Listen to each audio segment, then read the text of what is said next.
Good morning! Sa video natin ito, mamamasyal tayo sa Vigan.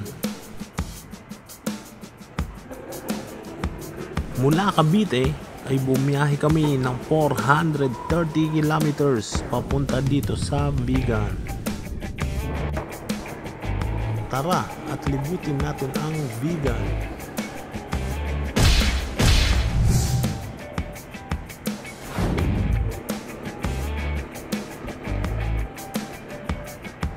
Paglagpas natin dito sa Quirino Bridge, makikita natin sa gawing kanan ang Ilocos Sur Provincial Capital. Ito ang Provincial Capital at hindi yung nauna.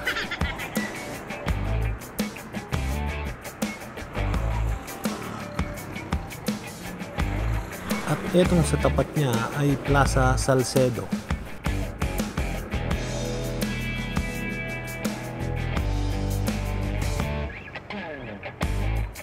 Pagliko natin dito sa kaliwa, makikita natin ang Vigan City Hall. Ang Plaza Salcedo ito ay tinatawag din nilang Luneta Park Musical sapagkat meron nitong malaking fountain na may music at lights sa gabi.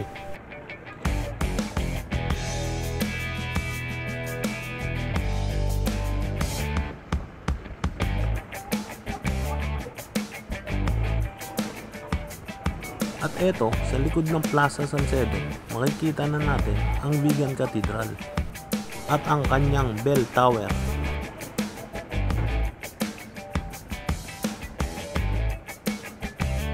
Tatlo kaming bumiyahe dito ng tropa. Ang inyong lingkod, si Panyerong Ray at saka si Andy. Hindi ka na. Nauna eh. At ang nawawalang si Andy. Nagsolo na palang magpa-picture sa arko ng Vigan. Tuloy tayo sa pamamasyal at sipatin natin ang ganda ng makasaysayang Vigan Cathedral. Kasalukuyang ginagawa ito, pati na rin ang kanyang bell tower.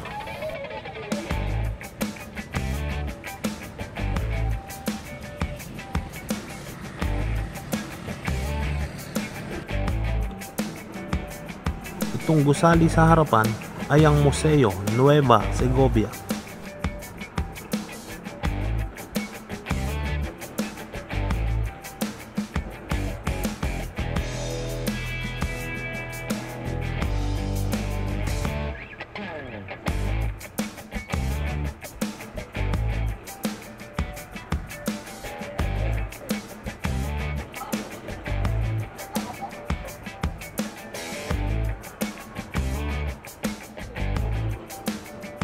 Inikot lang namin itong plaza na ito at pupunta kami sa likuran sa isa pang plaza.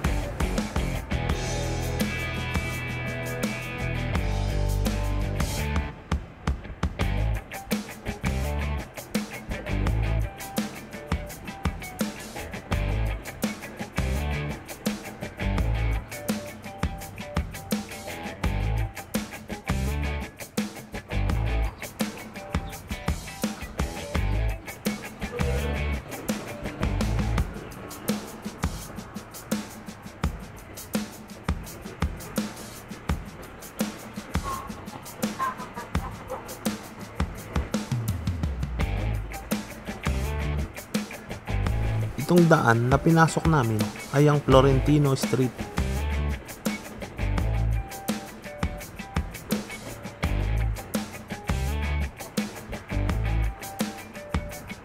Alas 9 na ng umaga ng mga oras na ito.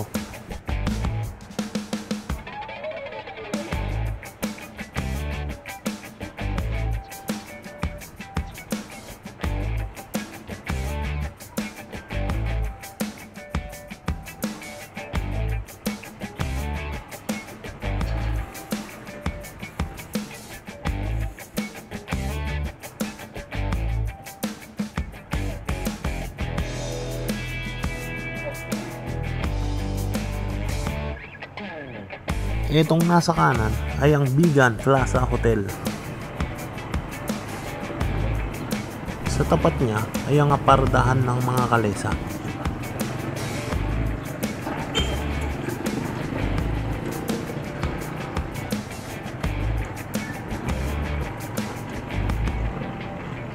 Ito naman ang gilid ng Vigan Cathedral along Burgos Street.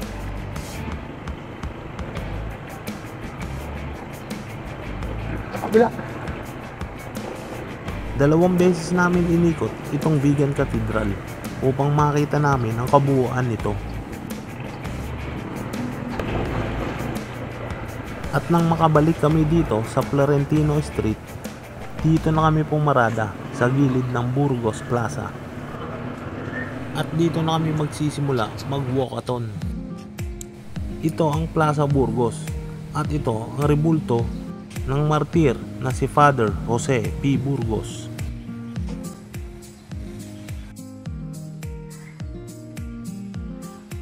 Ito ang loob ng Plaza Burgos.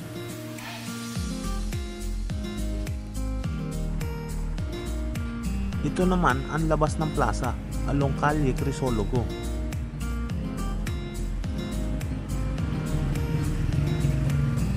Ito ang paradahan ng mga kalesa na ginagamit sa pampasyal sa loob ng Calle Crisologo kung tinatamad ka maglakad. 200 pesos ang arkila dito at ililibot ka niya sa loob ng Calle Crisologo. Papasok ng Calle Crisologo ang kaliwa. Ang kanan naman ay ang Plaridel Street. Ito ang Cafe Leonas, isang authentic na restaurant ng Vigan City. At sa harap nito ang monumento ni Leona Florentino, isang novelist at tinaguriang Mother of Philippine Women's Literature. Aba teka, English yun ah. Picture muna bago lumakad sa loob ng Calle Crisologo. Ito ang unang souvenir shop na makikita pagpasok ng Calle Crisologo. Dito na rin kami bumili ng mga pasalubong. At nakasuyo kami dito na iwanan ang ibang gamit namin. At babalikan na lang namin pagkatapos namin mag-ikot.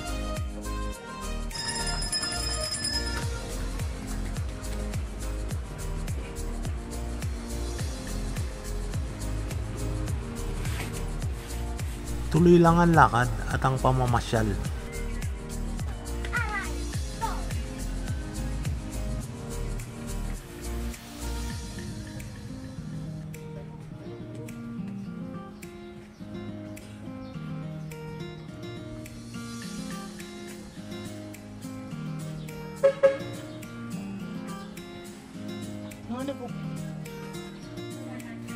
Ang ganda ng building na to, nakakatakot siguro sa gabi.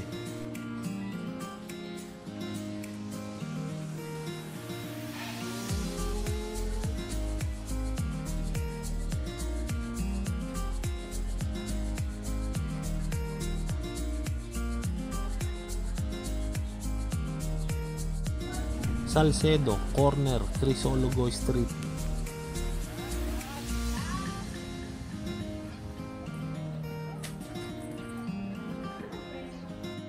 Mabini Street, corner, Crisologo.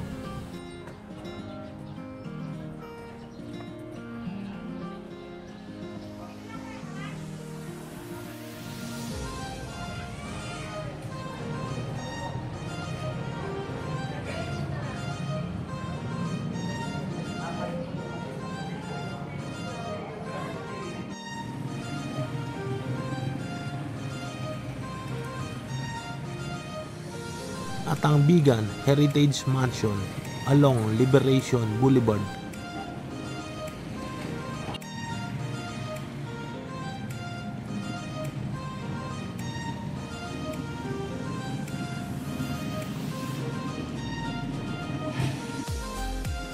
Crisologo Museum, ang bahay ng dating congressman na si Floro S. Crisologo.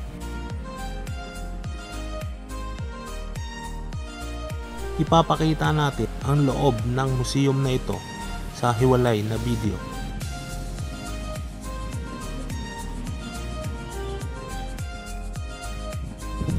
Aguilas Residence na ginagamit noong araw na syutingan ng pelikula.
Biyahe na uli kami papuntang Bantay, Bell Tower. Sit yan. Munti ka nang pumasok sa exit. Hindi kasi nagbabasa eh.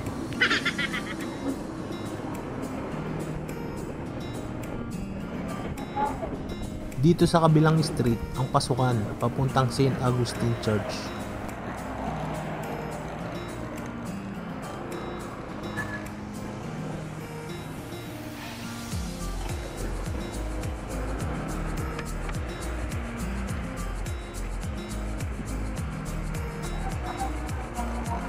Kapag nakita nyo na yung lumang bahay na yan, kakanan tayo dito sa Real Street, papasok sa Bantay, Bell Tower.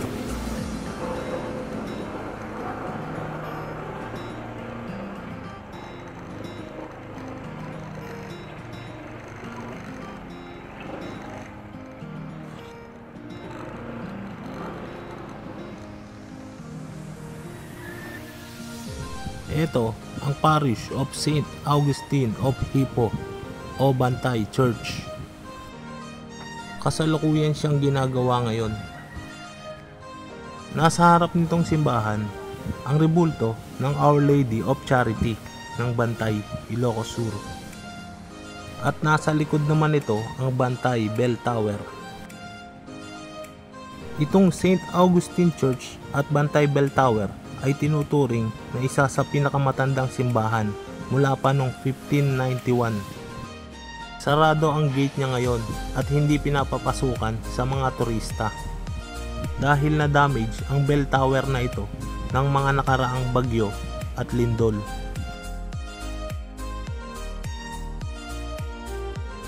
Kaya hanggang dito lang tayo sa labas sapagkat maaari itong bumagsak kapag natapakan ng mga tao.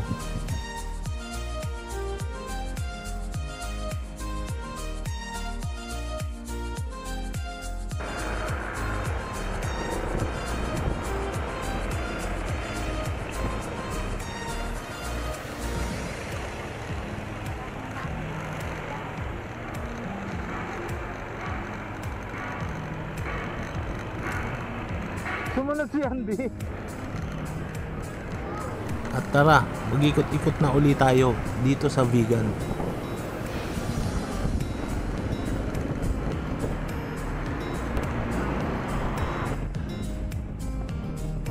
Pinasok namin itong Quirino Boulevard Street. Ang sarap mag-ikot-ikot dito. Makikita pa rin dito ang mga classic na bahay.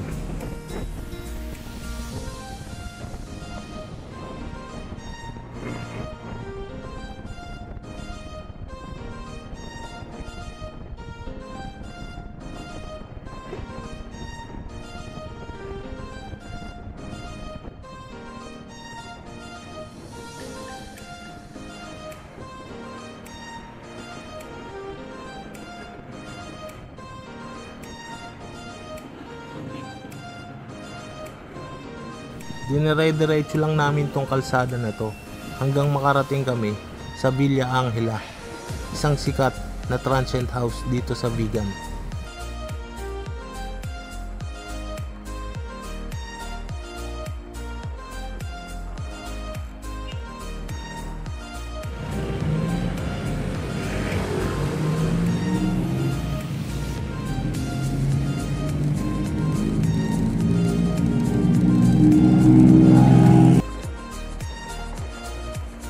Ang Villa Angela na to ay ginamit sa pelikula ng mga kilalang artista katulad ni Fernando Poe Jr. at ni Tom Cruise.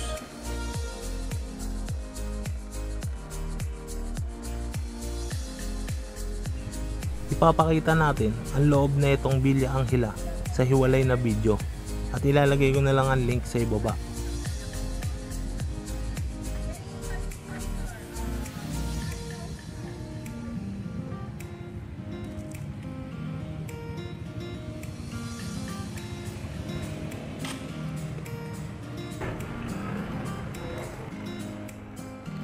Inabot na rin kami ng pagod at dito kami nakakuha ng tutuluyan sa San Vicente, Ilocos Sur, ang IB Dean Transient House.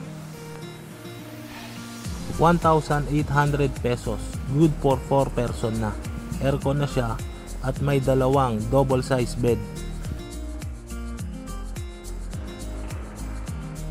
Tara, tulugan na!